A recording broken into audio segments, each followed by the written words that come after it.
This is all wrong. I shouldn't be up here. I should be back in school on the other side of the ocean. Yet you all come to us young people for hope. How dare you! Boring. Boring. Boring. Boring. You gotta work. Don't tell us what we're gonna feel. We're trying to solve a problem. Don't tell us what we're gonna feel. I'm not telling you. Because you're in no position to dictate that. That's exactly what you're doing. You're in no position to dictate what we're gonna feel.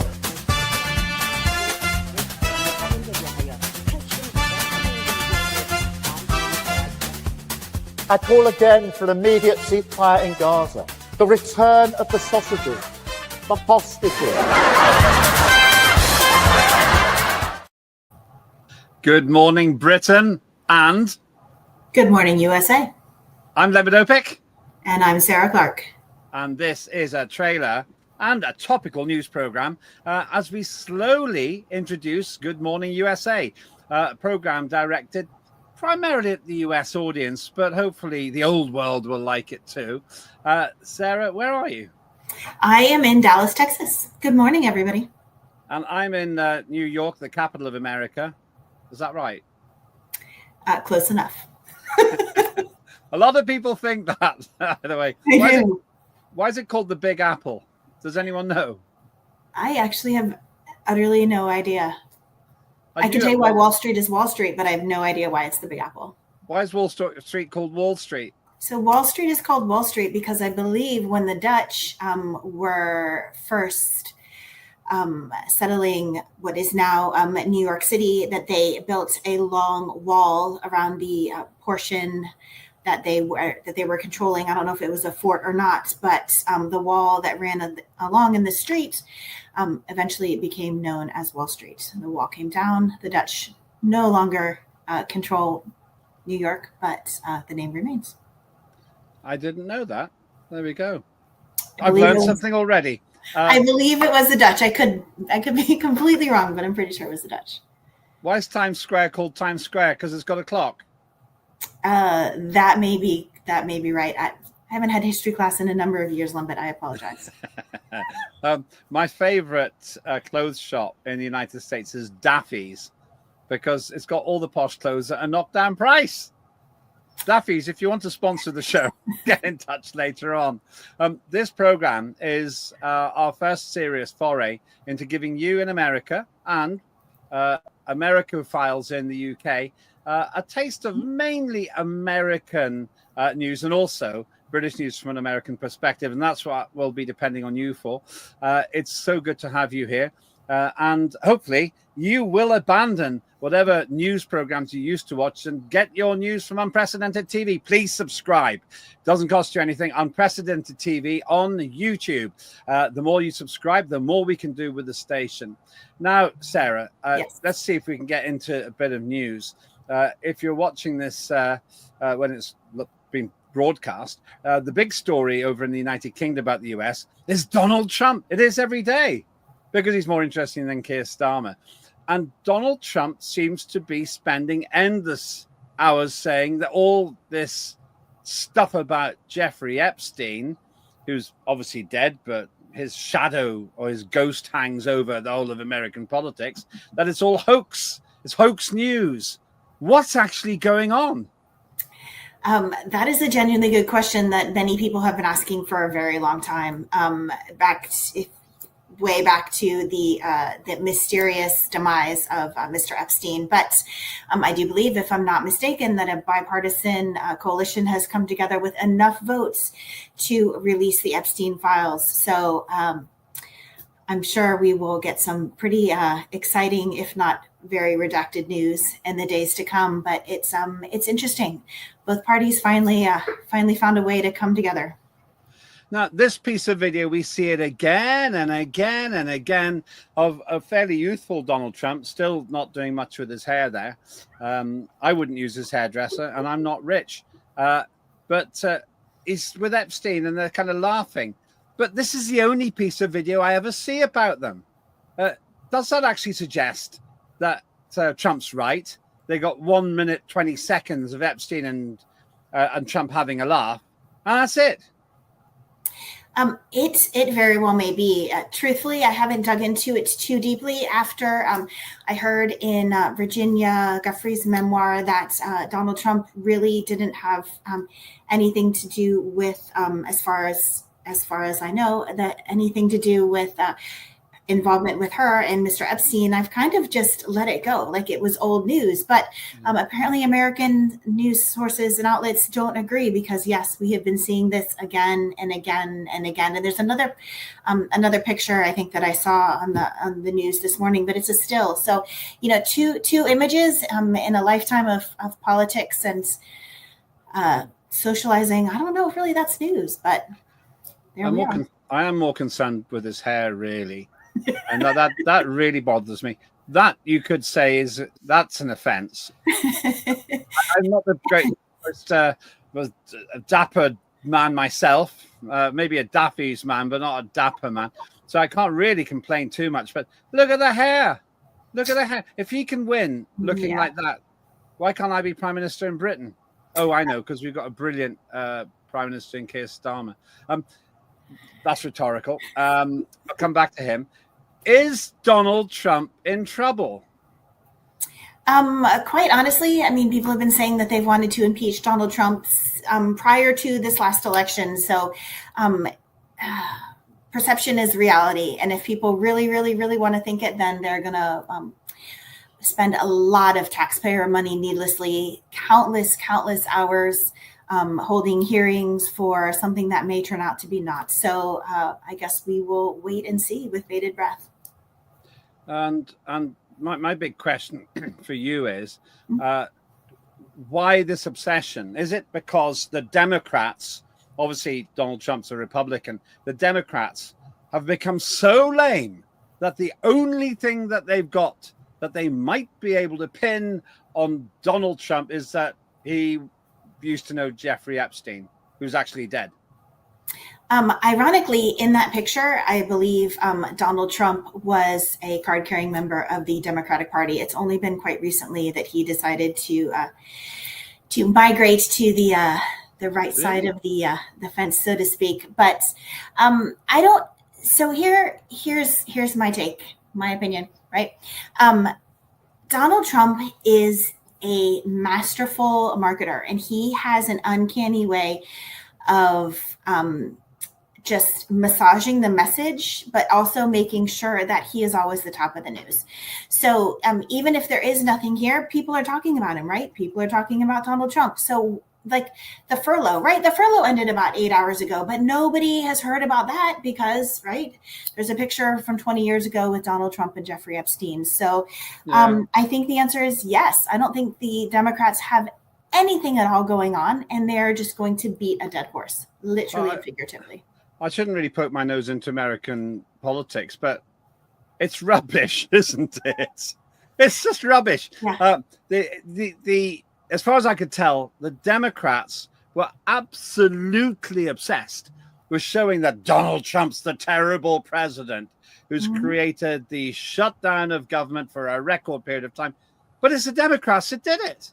They're the ones who stopped it. And as far as I can understand, Donald Trump's completely right about that.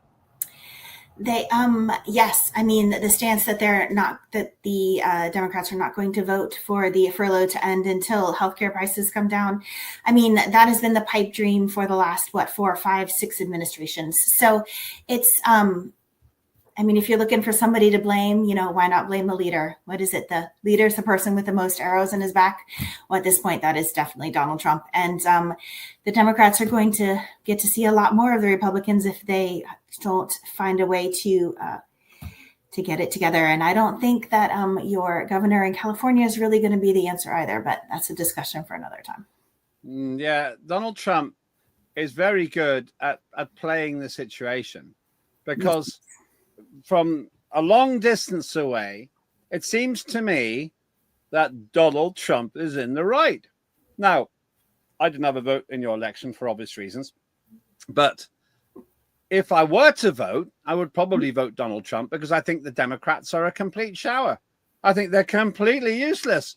And it's so transparent that they were responsible for shutting down the government and Trump was basically saying this is all about Obamacare or whatever they call it, and he just wouldn't budge. And they didn't get anything. This is the thing. After what was it, 7 weeks of this, or 6 or 7 weeks, something like that. The Democrats have given in anyway. So they actually don't just look weak; they look stupid. They do. I mean, let's be honest. Kamala Harris was not the candidate that the Democratic Party needed, and they have been in disarray since before Biden finished his last term. So, as far as like voting Democratic, I think the people have spoken. They want like a definitive leader, and the Democrats just don't have anybody to step up. And I mean, Nancy Pelosi is retiring. And no matter what you think of Nancy Pelosi, she has been a firm hand in guiding the Democratic politics for a really long time. And I mean, if they were awash before, I can't imagine what type of situation they're going to be in once she steps down. Well, you think that you've got problems. We've got Keir Starmer. Now, you could argue in this clip that Keir Starmer's doing a nice thing, because he picks up Donald Trump's papers. But it just looks really groveling. I don't know. Maybe I'm being unkind. Maybe I only see the bad in Keir Starmer now. But it's just, all of it seems so weak. I saw a piece with the US president and Keir Starmer where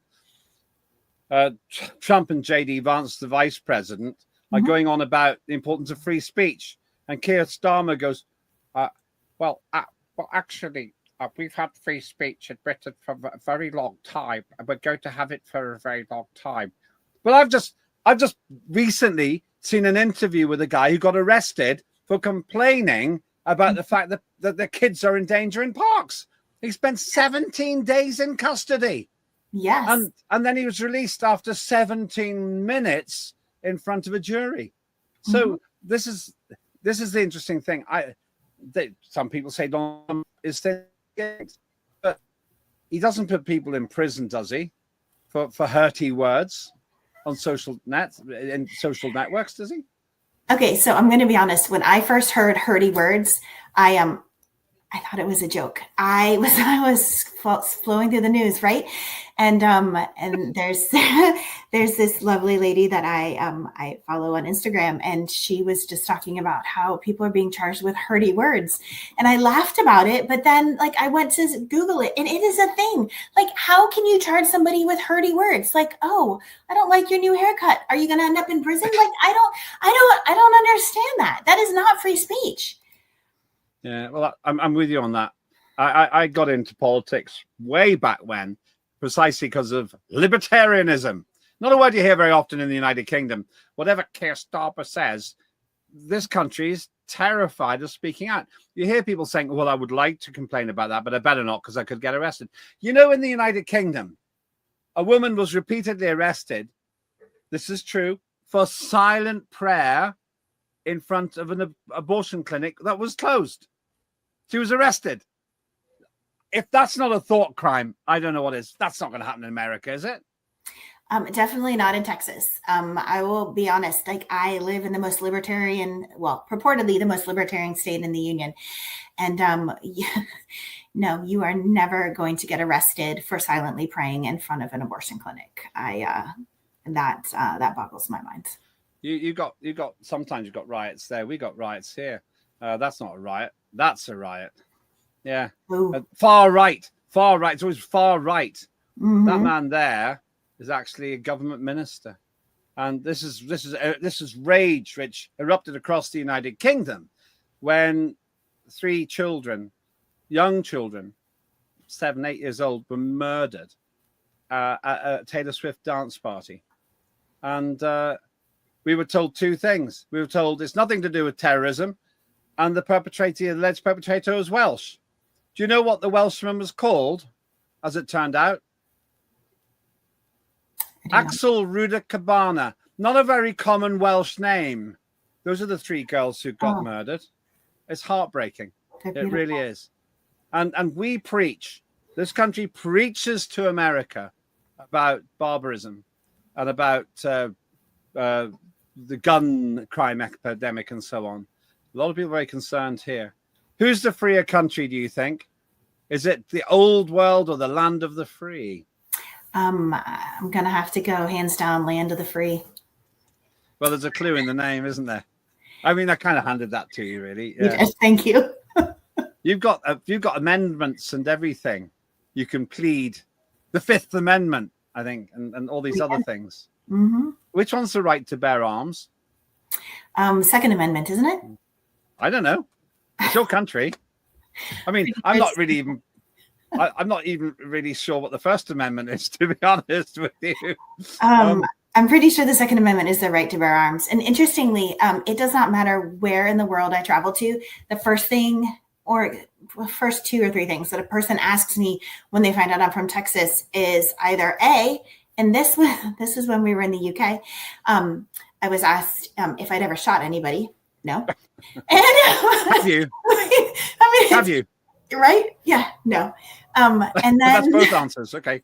I won't provoke you when I see you then. Okay. No, I know. And then, or like, how many guns do you have? I'm like, just because I live in Texas doesn't mean that I'm like, a gun totaling, like, wild west shooter. Like it boggles my mind. But obviously that is the vision that people have of people from Texas, gun toting lunatics. But I've been in Dallas, as you well know, your wonderful city, and that was for the solar eclipse. It was really incredible. 4 minutes of pitch darkness in the middle of the day. Yeah, it was incredible. It really was. But I like Dallas, and they were the best. It was the best barbecue place I've ever been to. What was it called? Mesquite Barbecue. Yes, we searched the world over and decided upon Mesquite Barbecue, and it was truly spectacular. But I'm not going to lie, Texas does have I'm going to get haters for this, but Texas does have the best barbecue in the world. So, and if you'd like to sponsor Good Morning USA, do get in touch. We're looking for sponsors for this show, especially when we get going in earnest. Technically, I've shoehorned this into Lembit Öpik Live, but I want my viewers to realize that there's a great opportunity waiting for you all to know about Good Morning USA every weekday. And that's going to be a lot of fun. Now, as a special treat, we were thinking, what other show could we advertise here? Well, there was no one more British than Basil Valentine. Good old Basil. So here's the advert for his show.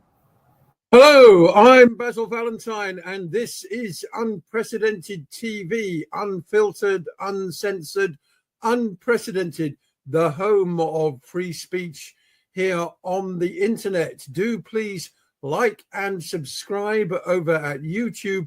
Follow us on X, and remember, I'm on air every day, Monday to Friday, 1 p.m.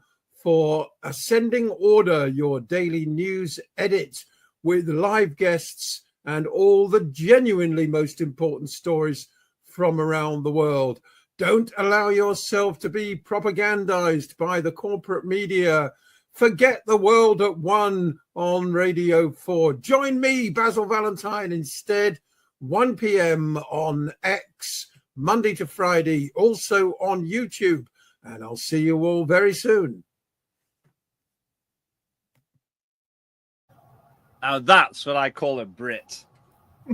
That's what you abandoned when you got onto those little ships. We did. And landed wherever you landed in America. Good old Basil Valentine. He's actually not on every day at the moment if you're watching this live. He's been on a semi-sabbatical, but he'll be coming back up to full strength pretty soon. I think I would take it he'd go rather well in America. They'd like his accent, wouldn't they? Yes, I think they would. So there we go. Now let's get back to some of the politics, general stuff here. Whatever happened to the bromance between Donald Trump and who do you think I'm going to say? Would that be a certain Texan, Mr. I don't Musk? know where he's from. Well, I believe he's currently residing someplace near Spaceport, Texas, which is the town that he has Spaceport. There's a town that he is creating into, I guess, the world's largest spaceport somewhere way south of here. Elon Musk. Yeah, Elon we got Musk, it in yes. one. Mr. Musk. I truly don't know. I think that, quite honestly, if I were to give my 2 cents, that the people around him, around Donald Trump, were not completely as enamored with Elon Musk as Donald Trump was. And I mean, let's face it, the man has a Midas touch. Everything he touches turns to gold and goes really well. And I think that the amount of power that Elon Musk was wielding was threatening to those around Donald Trump. And I think they just kind of poisoned the well, put poison in the water, and decided that ultimately they were going to make it just uncomfortable enough for him to leave. And he didn't need to be there. He was, just going, I think, to make a difference and to make the country a better place, make America great again, right? So I don't think he needed the hassle. And why would he really? So why not just pack up his bags and go back to doing what he does best? Building rockets. And I'm not so keen on the electric cars, but building rockets. He's Exactly. got the coolest rocket ever, though. That is so cool. That's got to be one of the best rockets I've ever seen. I mean, it actually does look like something from, what would you call it? Thunderbirds. Yeah. It's a Thunderbirds rocket. Yeah. But I was sad when Trump and Musk seemed to fall out, because I was pretty sure their wild alliance was going to propel humans back to the moon in short order and off to Mars. What's happened to the space program? I mean, you live near it, don't you? I do. Well, I think we all knew that the space program was in trouble when we had 2 American astronauts that were stuck on the International Space Station, because my understanding, their spacesuits, right, were not compatible with the ship that they were to return in. Like, there's basically some sort of fastener that connects them to life support. Yeah. This is my interpretation, right? And basically, slot point A did not fit into point B. And Elon Musk, literally the only person in the world that could do it, was hold my beer, I'll go. And he goes up and brings them back down, right? This should not be hard. And, the federal government's wringing its hands in Washington, and he's like, I got this. And I mean, that's really what we need right now, especially if we're going to not only go back to the moon, which India has done, right? There's a lot of countries that have beaten feet back there, but Mars, the man has a plan for Mars. Let him go. Stop putting your finger in his cake or pie or whatever it is, and just let the man do what he does best.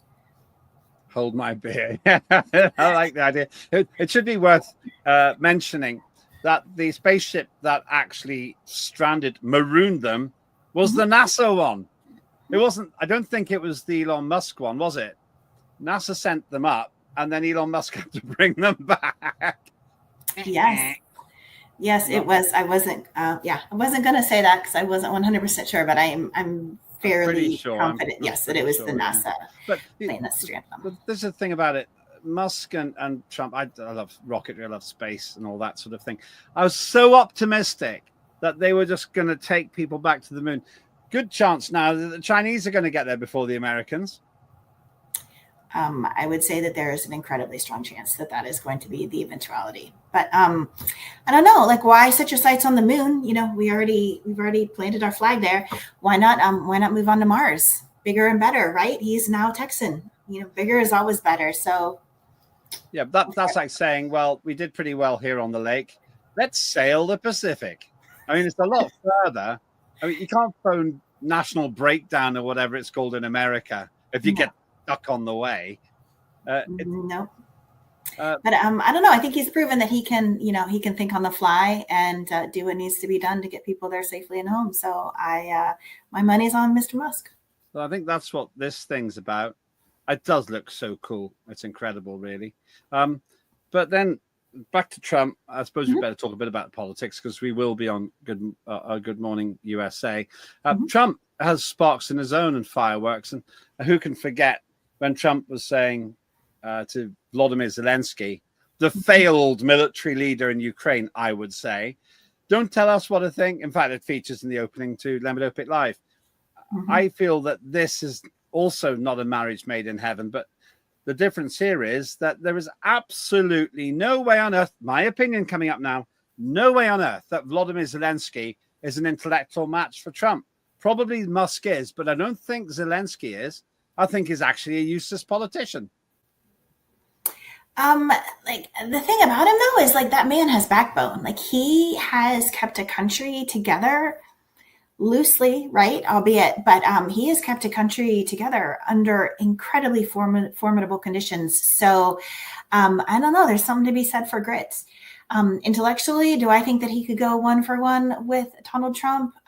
Probably no, but there are a few people who could. I don't know. I am still kind of in the wait and see camp to see what happens in the Ukraine, but they're entering another winter, and I just don't even want to really consider what that means. You've caused a problem there. You said the Ukraine. I used to think it was the Ukraine, but I think it's just Ukraine. But they don't help themselves because I thought it was called Kiev. Now they've called it Kyiv. Why change the name? That's like changing London to Ludden or something like that. Why change the name? Really? Was it really that important? A lot of posts must go missing now. You're being polite. Yeah. You're being polite. You just don't agree with me at all. We finally found something we disagree on. I think that Vladimir Zelensky is awful as a leader. I think he presides over one of the most corrupt regimes there is. He had to fire a whole bunch of people recently because they were corrupt. I think that a lot of the weapons that go into Ukraine end up on the black market all over the world. And also, I think he's losing the war, and that's a really tragic thing. Fair play to Trump. He's the one world leader that keeps talking about death on both sides. But you don't. You think that Zelensky's doing a better job? Propaganda. No. Propaganda. Actually, I don't. I think the war in Ukraine has decimated a people. I think that had he been a good military leader, that he would have found a way to bring the conflict to a conclusion. I do sadly think that the Ukraine, while the people are beautiful, is run by a government that's is subpar. Sadly, I think most of the arms that were meant to be fighting for freedom, yes, were sold, as you said, on the black market for a great deal more money, and like those funds and that support will never reach its intended audience. So no, I actually do not think he is an incredibly great leader, but I do appreciate his tenacity and his willingness to just put it all on the line for his people. And I don't know, maybe that's the Texan in me talking, but there's a lot to be said for grit. You make me feel guilty now because I sound really unkind now. No. To all Americans who think I'm unkind, I'm just telling it like it is. I'm sorry. Okay. If you like Zelensky, I'm sorry. Don't switch over. Don't have your own opinion, but stay with Unprecedented. Subscribe, please. To Unprecedented. No, I think Americans really, really like the Ukrainian people. I just think that we want them to have peace, whatever that looks like. I like the Ukrainian people. I just don't think they're very well led. Though, having said that, let's get back to one of the worst leaders in the world, I would say. I'm not sure if that's fair. I think it probably is. And that, of course, is Keir Starmer. I think he's absolutely appalling. I think the guy is just, I don't know. There's something about Keir Starmer that just disappoints me continuously. I think it's probably just the fact that he is so utterly incapable of running his own show. You know, look at him there. He just sort of. He looks a little stunned. Yeah, well, he doesn't really. I just think he's incapable. I just don't think he's very good. I'm going to show you something now, which hopefully it'll come up. What is that? Do you think? What do you think that is? Well, it's one of our fair leaders approval ratings. Which and one? The latter, the NASDAQ. So I'm hoping for the former and not the latter. Sadly, I'm going to say Donald Trump. I hear that his numbers right now are worse than Biden's ever were, which is astounding. It's Keir Starmer. Really? Yeah. It's Keir Starmer. I guess I should. I think it is.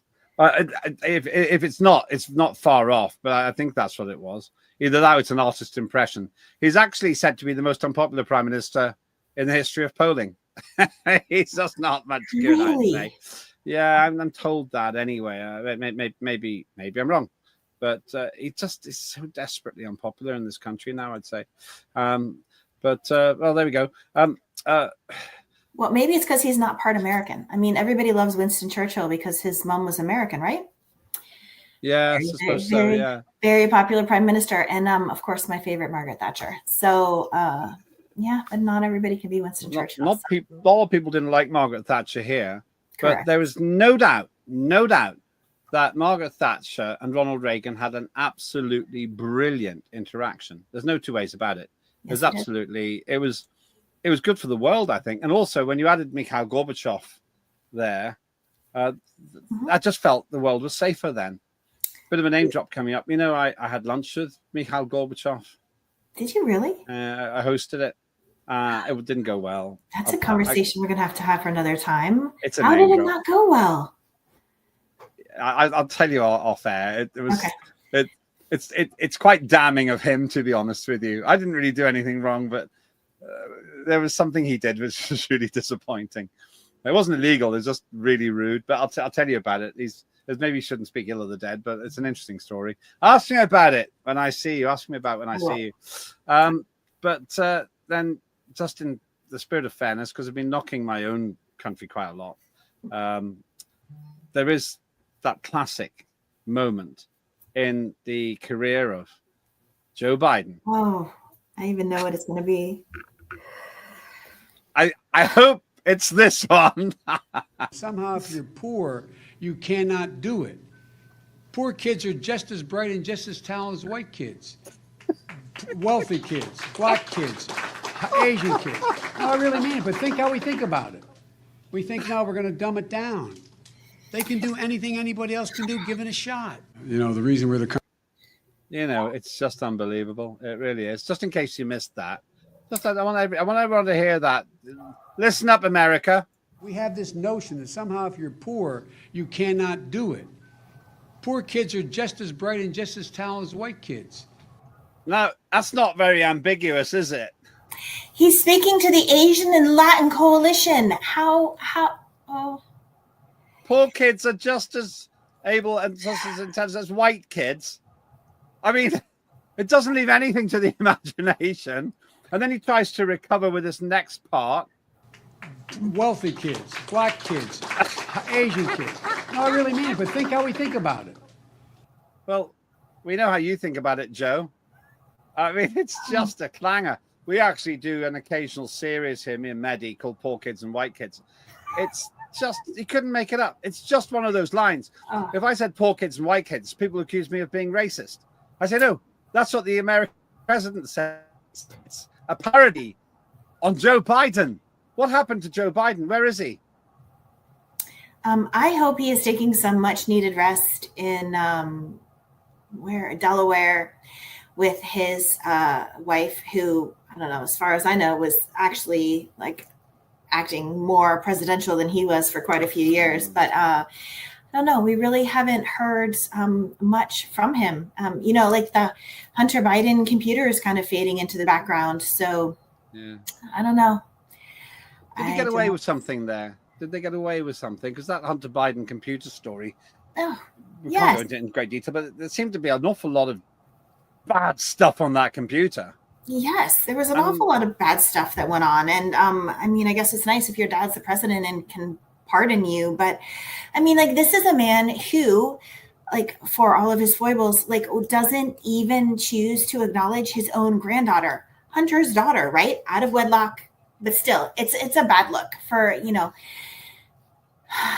it's his granddaughter. You just can't do that. And yeah, I think it's like, I think it goes to the heart of really kind of what's wrong with the Democratic Party. There's just rot, and I don't know how to get around it, and I don't know how to get over it or how to get through it. So just gonna keep on keeping on. Yeah, he was ill recently, and that's not a laughing matter. No. Having said that, his performance as president was laughable. I don't think we've got the clip, but there's that wonderful moment when he's on the, I think on the grass of the White House, and says, I can't impersonate him, but I know his words. One word describes America. Just incredible. It's just great. I miss him because he was so funny. At least we've got David Lammy, who described Donald Trump as a neo-Nazi sympathizing, woman-hating sociopath or something very similar to that. And then he said, that's water under the bridge. I don't think so. I don't really think that's water under the bridge. Oh, no hard feelings. Yeah. Can I have another pie, please? Oh, yeah. I had a very nice lunch. I had a good laugh about it afterwards. Yeah, okay. Yeah. And then Keir Starmer, the British Prime Minister, sends 100 activists from the Labour Party to try to help Kamala Harris win. Oh, well, that's fine. Doesn't matter. No one noticed. No hard feelings there. I don't think the relationship's that special anymore. I mean, so much for foreign governments not trying to influence the outcome of an election. Just saying. I know. It's terrible. All right. So what are we going to do with Good Morning USA when it gets into full flow, Sarah? You'll be the boss.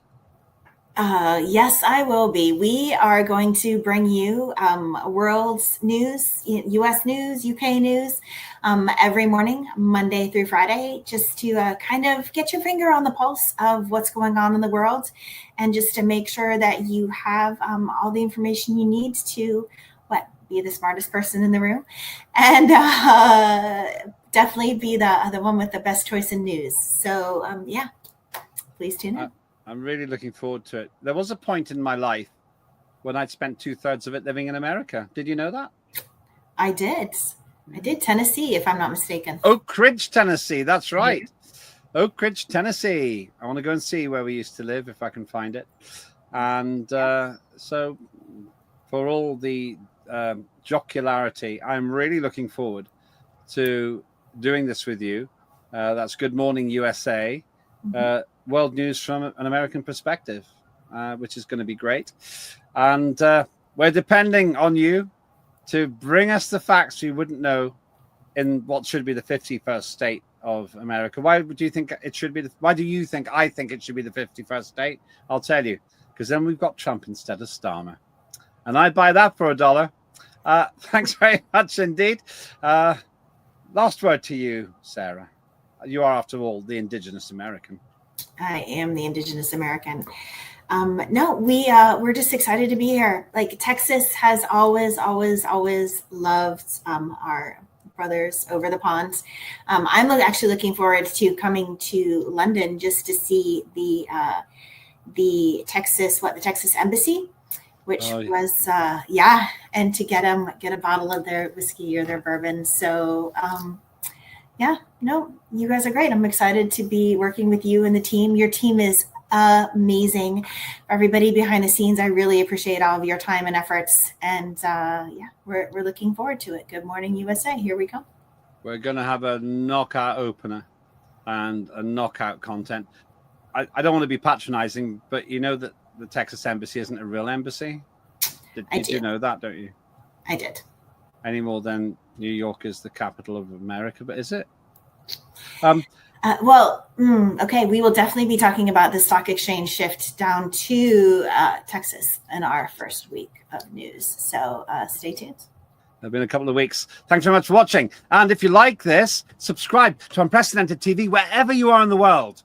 On YouTube, the more of you subscribe, the more we can do with the station. You also find us on X, Rumble, Patreon, I think, as well. All kinds of other outlets. And do buy me a coffee, buy Sarah a coffee. You can sponsor us as well.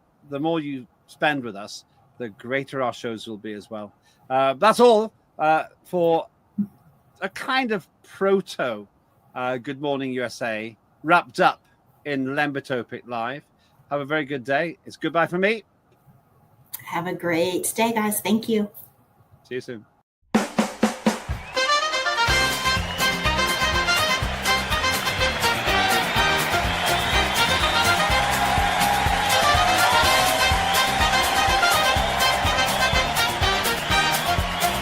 Immediate ceasefire in Gaza.